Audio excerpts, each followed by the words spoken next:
Hello, welcome everybody. Just gonna take 1 second.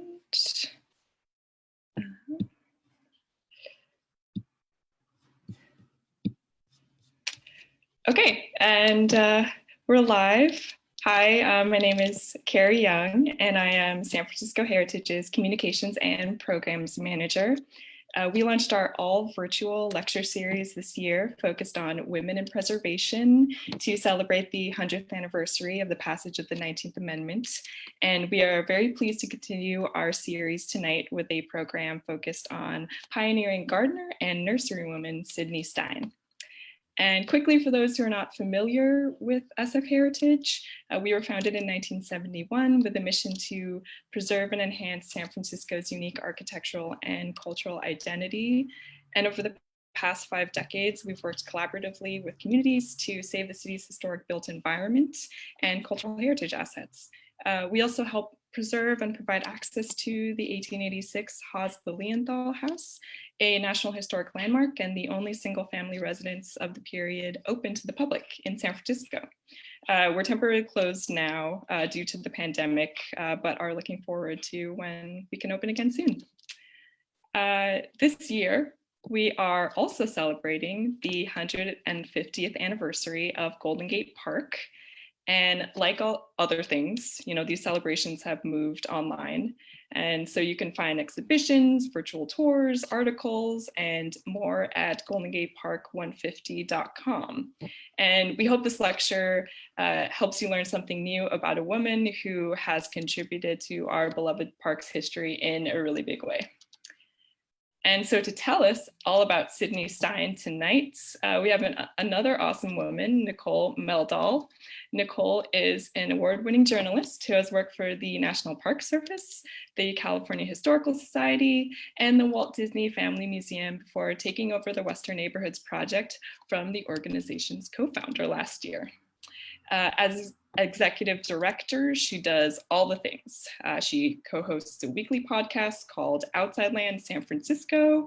She appears in short videos, writes articles, gives lectures, leads guided walks, manages WNP's fantastic open SF history archive, and many other tasks that she says are too boring to list.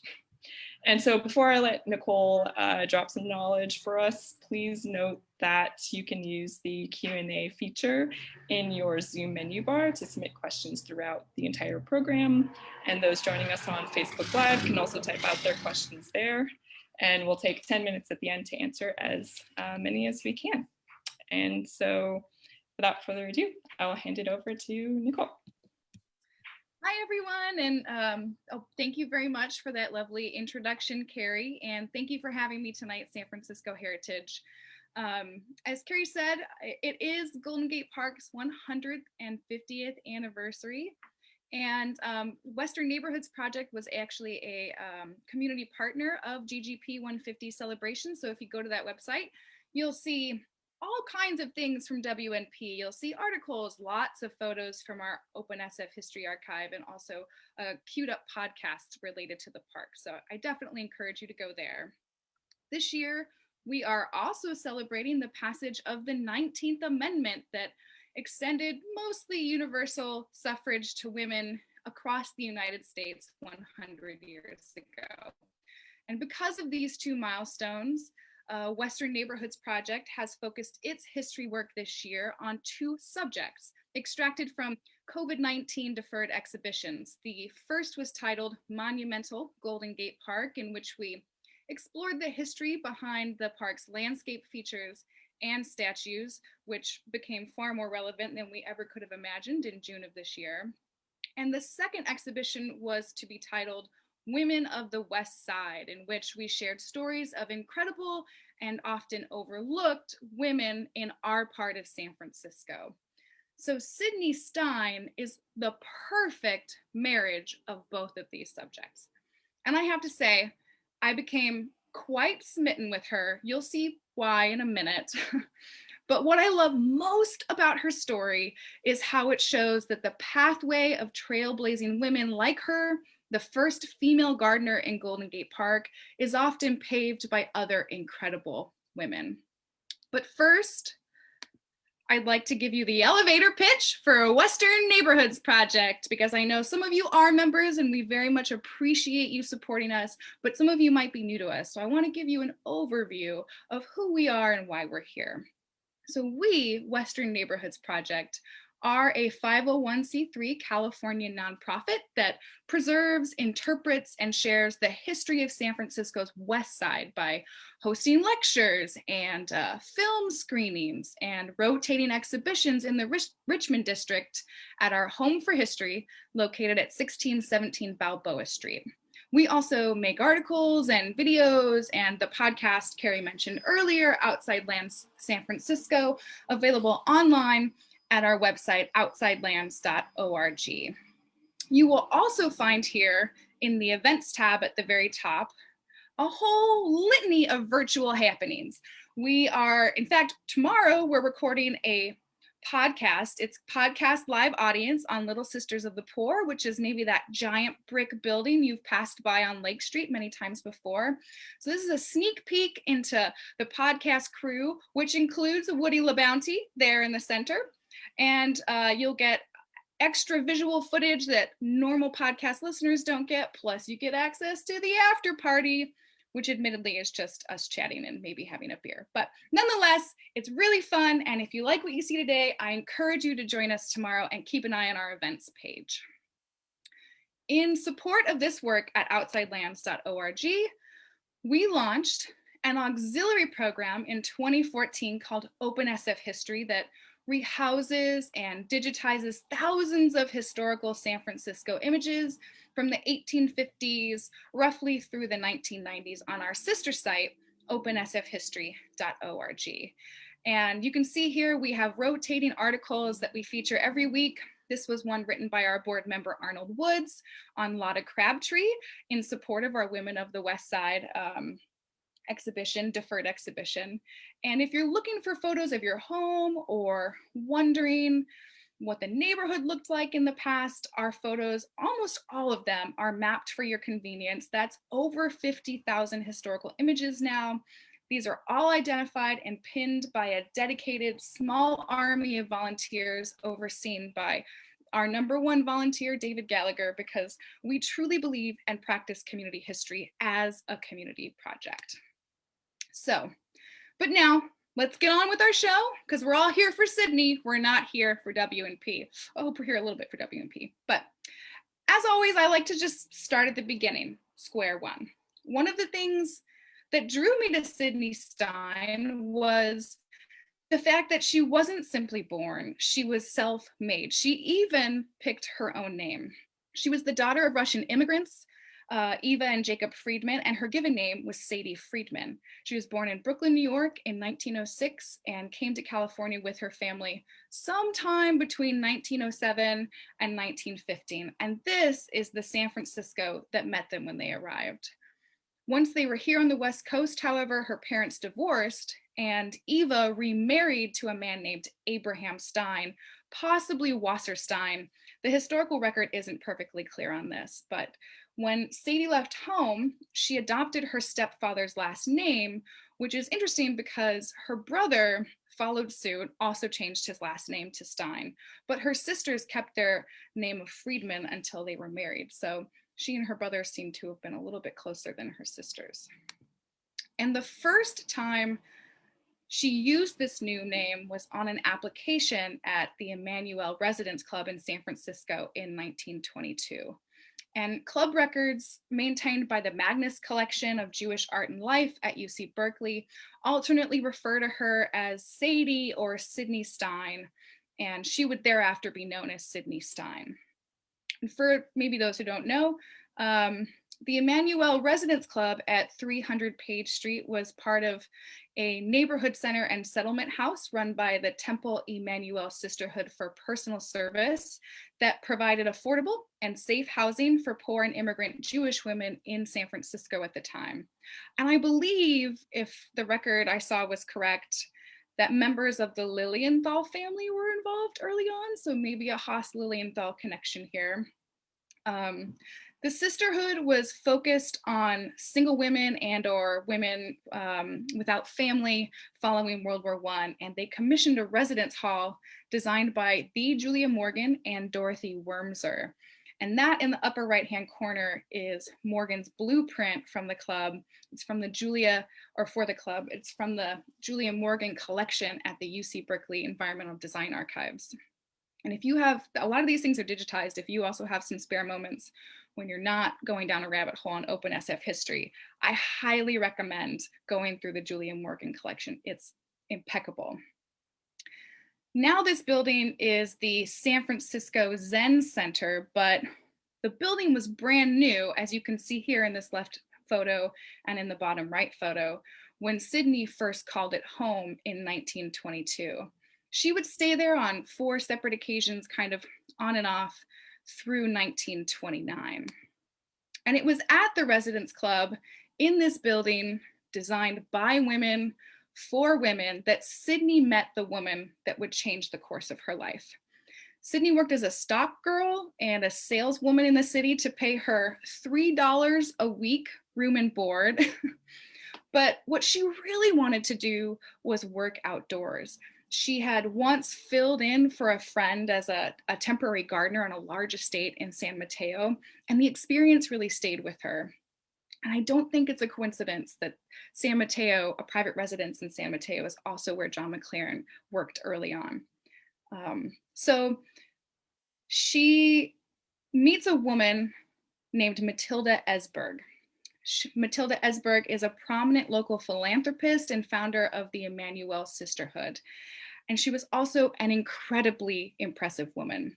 She married a wealthy tobacconist and came to San Francisco in 1864 and would serve as the Sisterhood's president or honorary president for 25 years. She also served on the city's relief committees after the 1906 earthquake and fire, and also during the 1917 Spanish flu epidemic.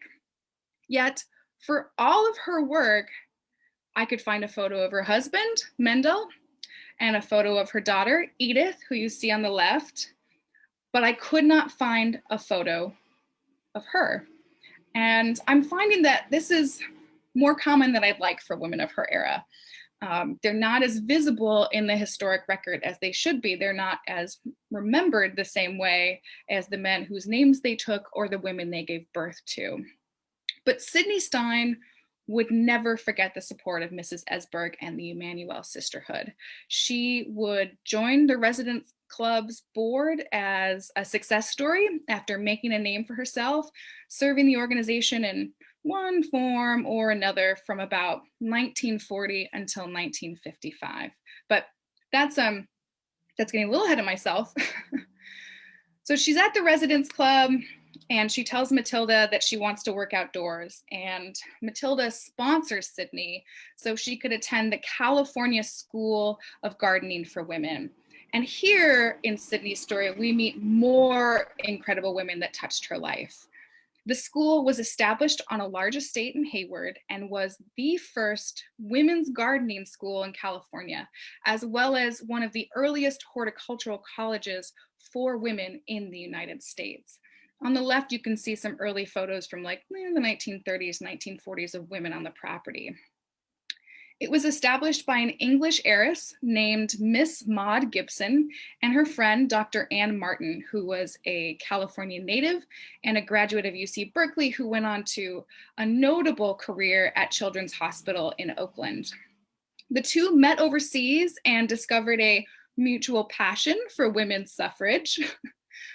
And they moved to California after the war and took an interest in expanding what was thought of at the time as women's work to include the profession of gardening, which was commonplace over in England, but was still very much a man's profession here in the United States. So Gibson began buying property, and in 1921 advertised in the London Times for a woman gardener to landscape the grounds of her estate and begin a school of horticulture in the English tradition. And a woman named Judith Walren Skinner answered that ad, arrived in 1922, the same year that Sydney arrived at the Residence Club. Instruction began in January 1925, and Sydney was a member of the very first class. On July 25th, 1927, which you can see on the right, the San Francisco Chronicle announced Stein as the first graduate from the school, saying she celebrated without ceremony other than 8 hours hard work in the garden. Sydney's my kind of gal. So with her degree in hand, she started looking for work. According to Stein, she went up and asked Superintendent of the Parks, John McLaren, for a job after graduation. And the photo on the right is how I imagine John McLaren perceived Sydney's request for a position as a gardener in his park.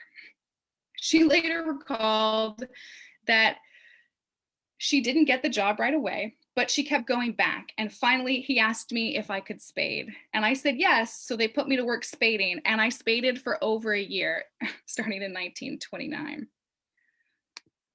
Stein did become the first woman to be hired as a gardener by the city of San Francisco, and she would become chief nurseryman and eventually manager of the Conservatory of Flowers. This is how I imagine it looked like showing up for work every day for her. These are not gardeners. It's kind of a bait and switch for my history photos here, but she was the only woman on a crew of 100 gardeners in Golden Gate Park, and became a recognized leader in her field, in charge of the floral designs like you see here, that announced events and welcomed visitors. That's always been in front of the Conservatory of Flowers. So quickly, from 1929 to 1934, they've already put her in charge of one of the most visible projects at the Conservatory of Flowers.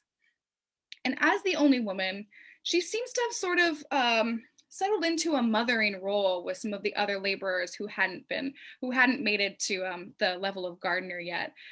She would help them study and prepare for their gardener examinations. And there was a journalist who asked her if the men resented her for being there. And she said, "I work hard and never do anything they dislike. I just love to wear shorts when I'm working, but they wouldn't like that. They treat me just like a sister, and they're just grand to work with." And I think this is a perfect segue to say that in a well-researched article that informed a lot of the work that I've done around Sydney, written by Dr. Judith M. Taylor, she surmised that Stein was influenced by the growing women's liberation movement and the concept of Zionism at the time, which I think is an interesting hypothesis into why Stein chose to go into a profession like gardening, which was a man's domain in the 1920s. And yes, I will concede that she probably rode the wave of this historical tide, but I also think it's a disservice to posthumously politicize Stein's career path. She was persistent and she was hardworking, but she never criticized the gendered parameters of her time, at least on public record. And the public records that we do have suggest that she sort of shrugged off the patriarchy instead of raging against it. So I think, as much as I would love to think of her as like a firm feminist, she really was just a woman doing what she loved in a time that didn't always allow women like her to do what she loved. And gratefully, we do have public records because Sydney Stein made amazing copy. Copy that is often pretty cringeworthy for a 21st century woman working as a historian and reading the headlines today. One reporter, who was a woman, no less, commented that a woman can do a man's job without losing her personality is perfectly illustrated by this very small, attractive, and feminine looking girl who can and does talk about manicures and dancing, and in the same breath as weeds and snails. So Sydney was a trailblazer, but she was also a novelty for her time, which was a ladylike career gal, apparently. And to further emphasize this, an August 15, 1934 profile of Stein in the San Francisco Chronicle outlined what it was like for a woman working in landscape gardening on the crew at the time. And Stein said that it's hard work, but women have the artistic talent, the creative ability, the choice of color necessary to make a good landscape artist. So Sydney certainly knew what she was good at, and I think that's one of the reasons why she was so successful. She sort of flew under the radar, but was also kind of this perfect poster child for the Conservatory of Flowers in the park. But she wasn't hired purely for aesthetic reasons, and I say that with all the meanings that phrase contains. In 1940, Stein was promoted to head nurseryman. And in this position, she oversaw strategic acquisitions and was an astute ambassador for the Conservatory of Flowers. That same year, she purchased a 3-year supply of cyclamen seeds from Switzerland, realizing that World War II would quickly shut off supply from Europe.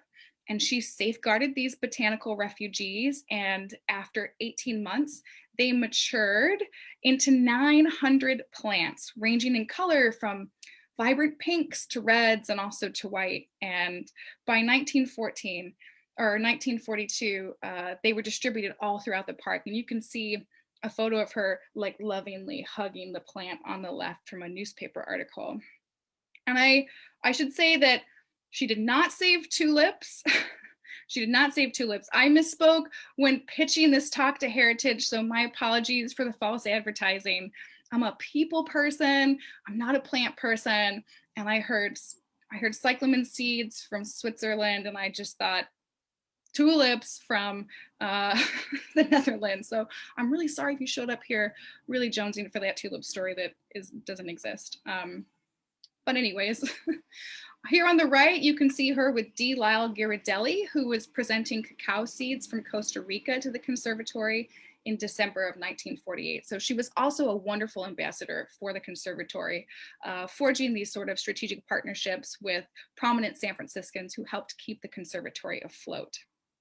And this is all the more impressive when you remember the time period in which she's accomplishing all of this. Set aside that women aren't in positions of power like this universally throughout the city or the country. The Great Depression of the 1930s threatened the conservatory with closure because of staff cuts and deferred maintenance that continued on into the 1940s, with World War II diverting resources away even further. And so in this photo from our Open SF History Archive that we think is about from 1945, you can see there's rust on the main support for the dome, and the white paint that we're accustomed to seeing on all of the glass panels has worn off and hasn't been replaced. And also the flower beds in front of the conservatory are bare at the moment. So the conservatory was struggling, but Sydney was also able to ensure its growth. And I guess that's a plant pun. And here she is showing you all of her accomplishments. Almost all of the photos I was able to find of Sydney show her like fondling flowers in various positions. You've got her in a banana tree on the left, and you have her in a giant orchid on the right. And so if her life were a romantic comedy, right, this would be the part where they have a time-lapsed montage where you run through all these scenes of her just transforming the conservatory from a neglected garden into a lush oasis. That's what I like to think about happening here. And very successful in the sunset of her career, Sydney was very much in demand. She was giving Kodachrome lectures on flowers for high society groups like the League of Women Voters at the homes of prominent socialites like Mrs. Marcus Koshland up on Washington Street. And in October 1947, she was honored by the California Spring Blossom and Wildflower Association alongside Alice Eastwood at a picnic luncheon and tour of the Shakespearean Garden and the Arboretum. And for those who maybe aren't familiar with who Alice Eastwood is, she was the botanist at the California Academy of Sciences who famously saved her own herbarium collection from the crumbling building after the 1906 earthquake, just like throwing them out the window and telling police presence to move aside, and actually letting her own home burn in the process so she could save her specimens. So Sydney, in her own lifetime, is recognized alongside incredibly esteemed company. And in this period of her career, she also marries a man named Neville J. Rich Sr. in 1946, at the pinnacle of her career and also at the age of 40.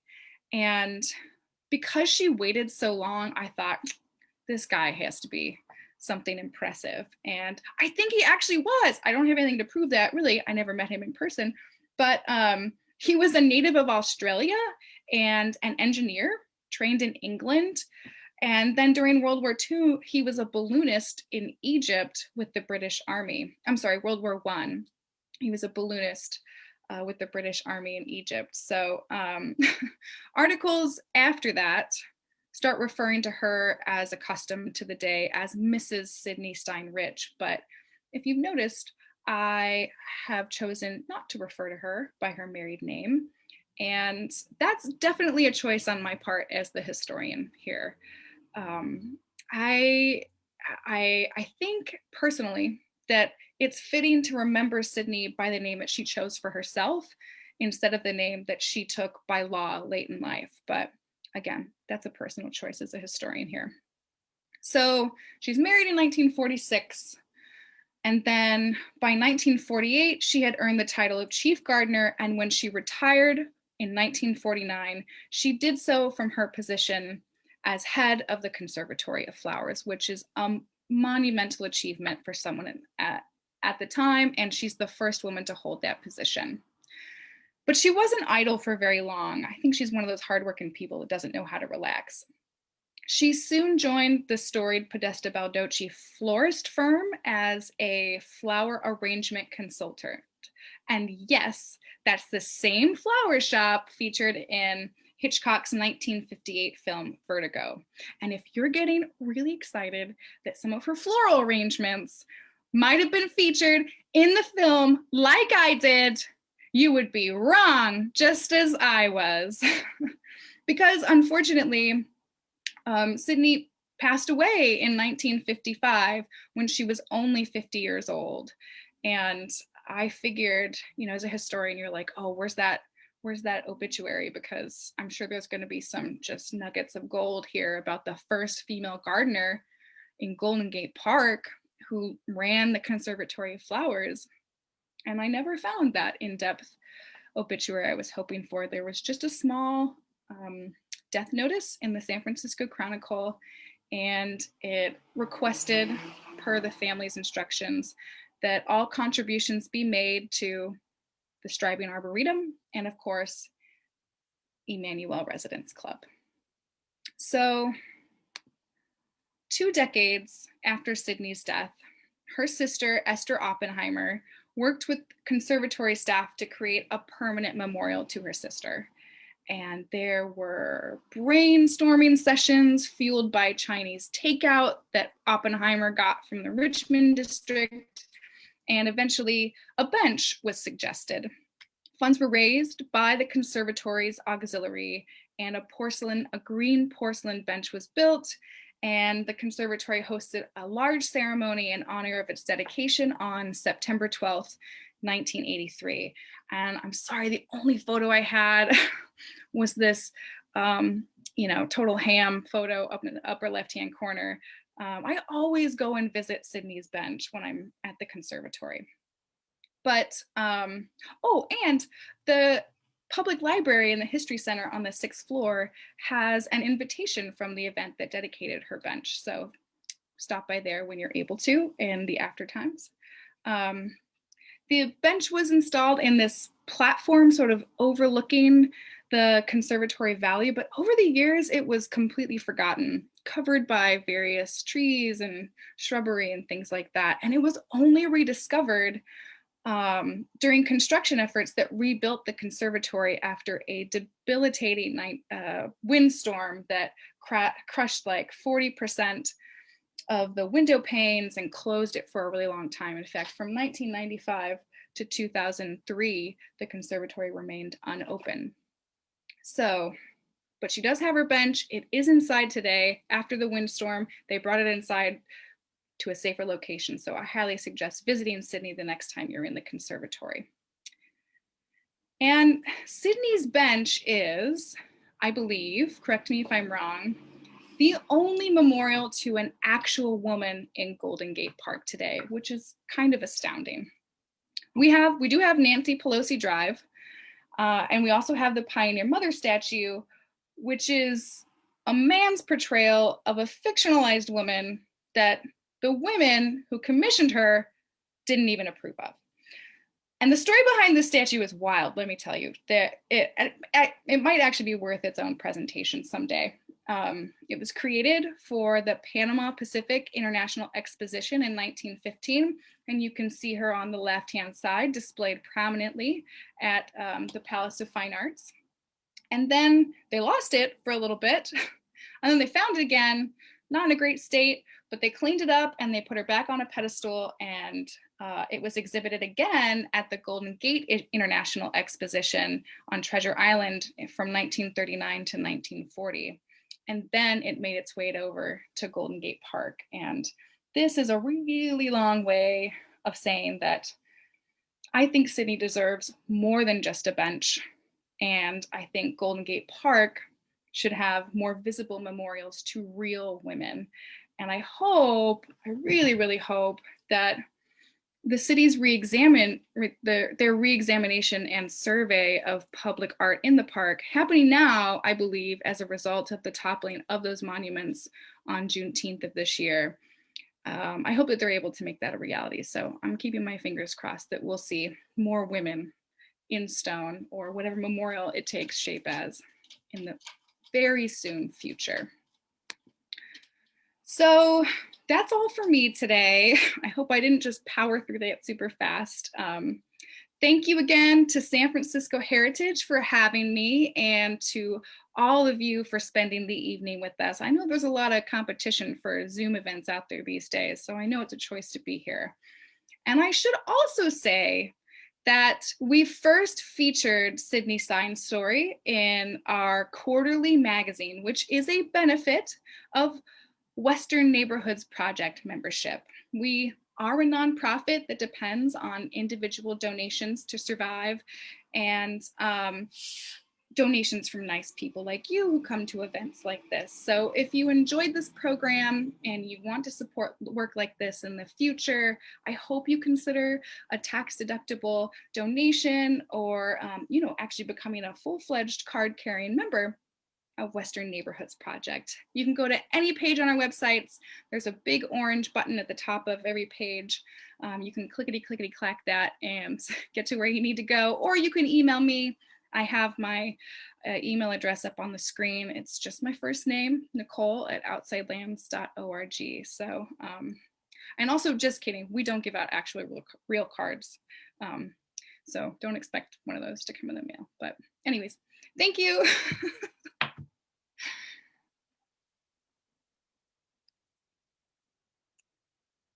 And now I think Carrie might be coming on.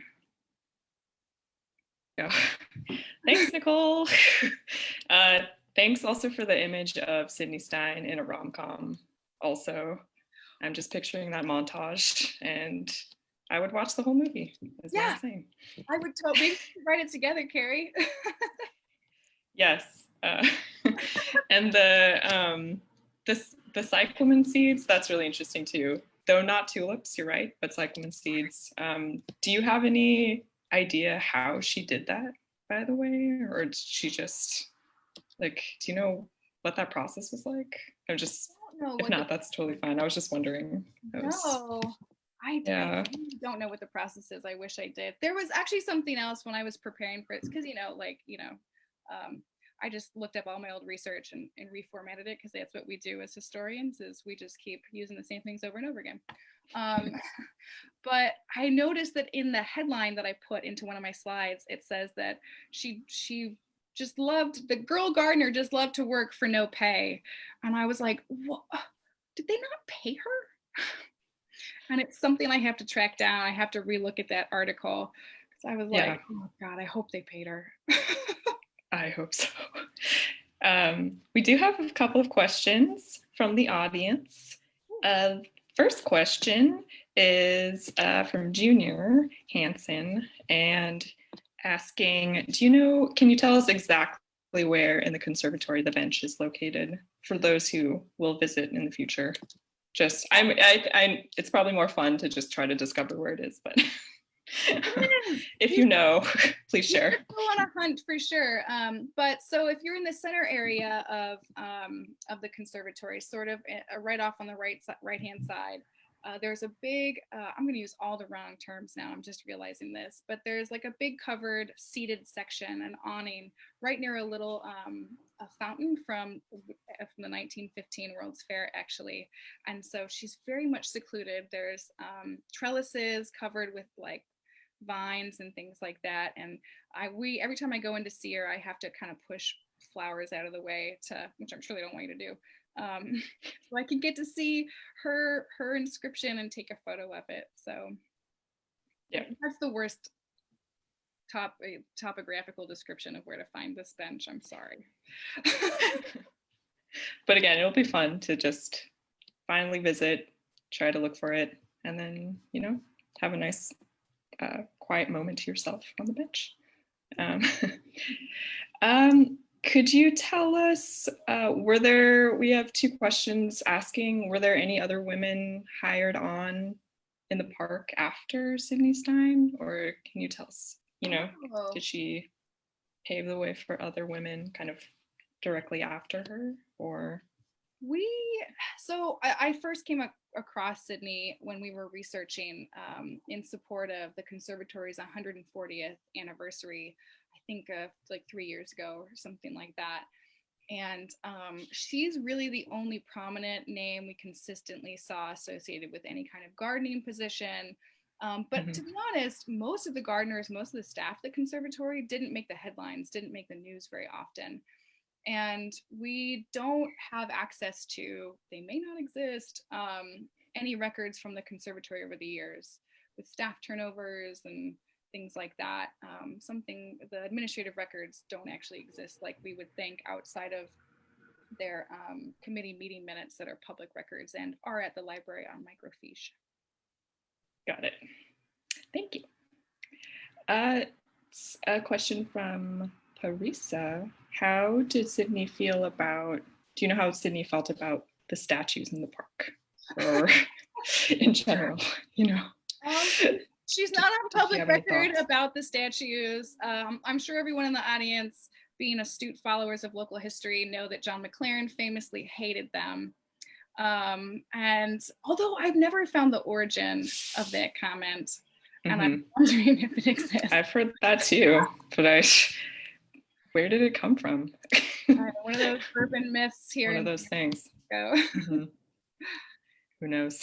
I don't know. I wish I knew. Let's see. So at the time when Sydney was at the helm, there were 7 big events a year that needed those big elaborate floral displays. And after she left, she worked at Podesta, Baldacci after her retirement. Do you know if she did any other city or civic projects besides that?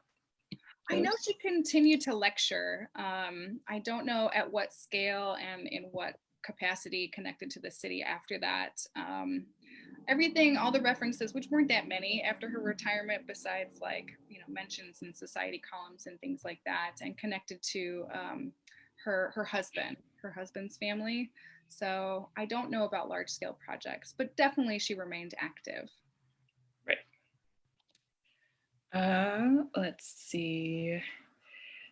Yeah, and I had this question too from Arnold. Besides Sydney Stein, do you have any contenders for which other women should have statues in the park? Any favorites? Oh gosh. I don't know. For as much as now I'm going to immediately track back. For as much as I do want to see more women, because I want to see it equal to men. I think that anytime you put a statue of a person in Golden Gate Park, it has the potential for controversy and not being fully inclusive. So, I mean, gosh, I think naming a street after Sydney Stein would be like maybe the street that goes right up behind the Conservatory of Flowers. She was always behind the conservatory, supporting it through some of the worst of its times, and providing a road for people to come and experience nature in a very confined English environment. So I think that honestly would be the best path forward. But or maybe some statues, some sculptures by Ruth Asawa. I would like to see more art in the park that is interpretive and tells a story about the women's influence here in San Francisco, rather than staring at a reproduction of what they would have looked like in real life. Right. Yeah, that sounds really nice. Let's do it. Let's do it.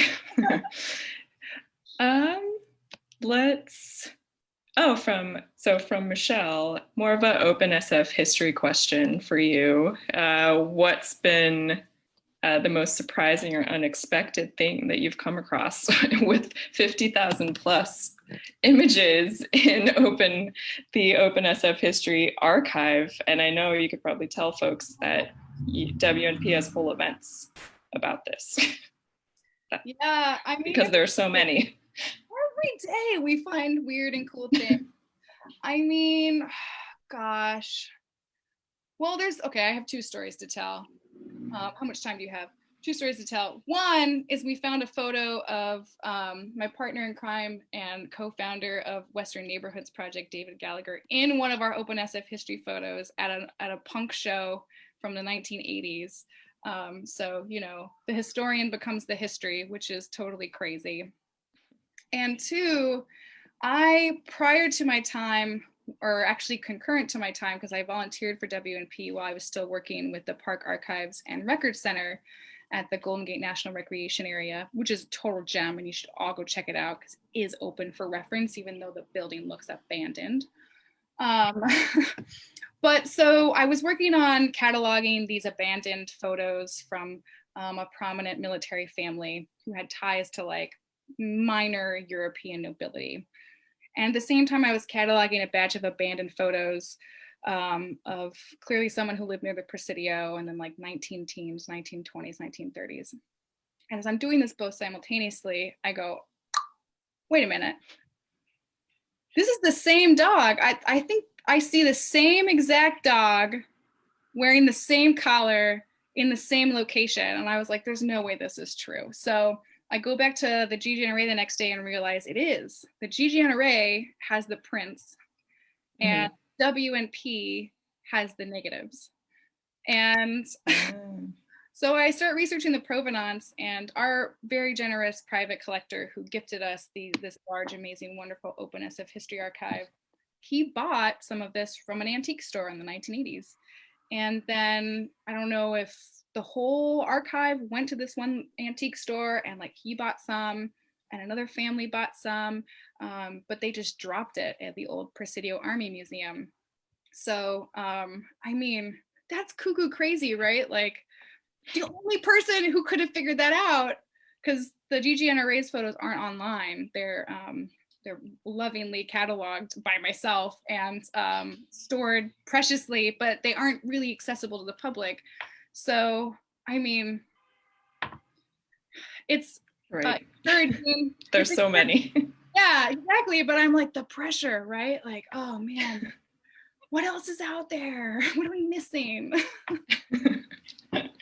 Right. Well, and yeah, I encourage everyone to explore opensfhistory.org for themselves. I'm sure it'll take 2 minutes to find something really interesting.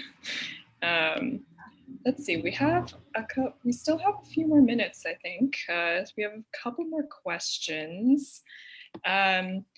So Michelle again says, I read that she coached, back to Sydney Stein, I read that Sydney Stein coached new gardeners to help them pass their exams and make sure they got their certificates in horticulture. so during this time, when she was at the Conservatory of Flowers, was she kind of still, using the spade? She was just like, was she still getting down and dirty and doing that, gardening work, or, was she doing more behind the scenes stuff? And can you talk more about that? I know she was always out getting her hands dirty. What percentage of her time was administrative work versus like actually hands in the ground planting and cultivating plants? I don't really know. We don't have the records for that. As we do know, she was always up in some kind of plant for a photo op. Right. Hands on plants all the time. Not sure about doing the work simultaneously. But yeah, to be honest, these are amazing questions. I wish there was more available about her and her life. I wish we could have more from her point of view, not coached by leading moderately insulting questions from cringeworthy journalists at the time.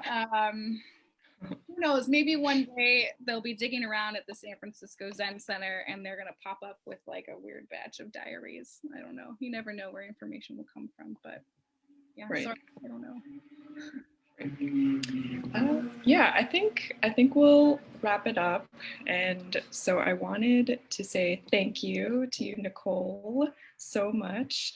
And thank you, everyone who submitted questions too, the great questions. And so if you'd like to support the work of the Western Neighborhoods Project, please visit the links in the chat box. We will also send a follow-up email with the links as well to all who registered tomorrow, just in case you don't want to scramble and grab all these links tonight. And please save the date for our next lecture, which is happening on Thursday, October 22nd, where we will explore the intersections of racism, gender, and historic preservation in San Francisco's Asian American communities with preservationist Michelle McGallong and some special guests too. So please save the date for that. And so thank you again for tuning in tonight, and we'll catch you again next month. Thanks, Nicole. Thank you. Thank you for having me.